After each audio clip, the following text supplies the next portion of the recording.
Hey everyone, we're getting into the Gospel of John today with the prologue.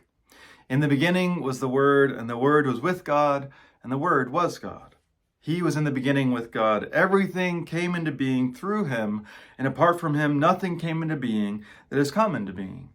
Life was in him, and the life was the light of all people. The light shines in the darkness, but the darkness did not grasp it. Now, I've been around enough to know that saying, let's go to the Greek is kind of a meme at this point, especially from hip pastors with bicep tattoos.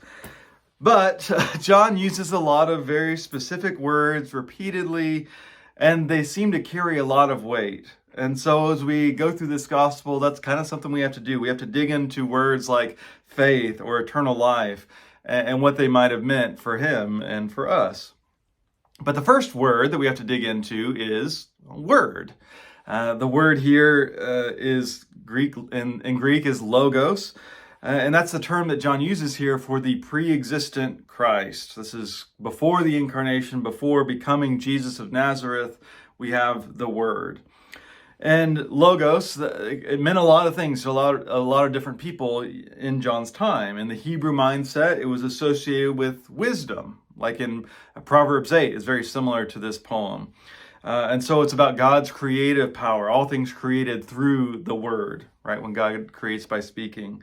And it's what empowers the prophets to speak, right? They'll say it's the word of the Lord that came to them.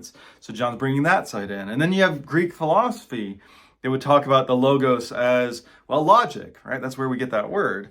Or like the big ideas behind everything, or a blueprint. And so John is saying that the word, the logos, is the how of creation.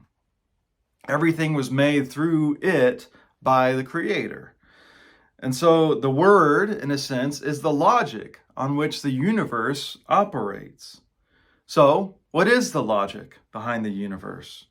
Well, we only truly learn the answer when we look at the incarnate word, Jesus. And we learn that in his actions and his words, all of creation is built on self-giving love.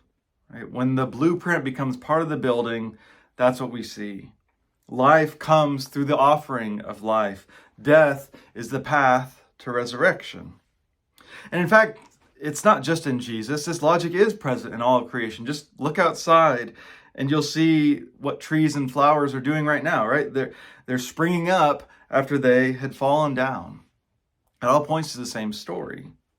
But can we actually grasp this light? A lot of times we get stuck in the darkness of thinking that life comes by taking life.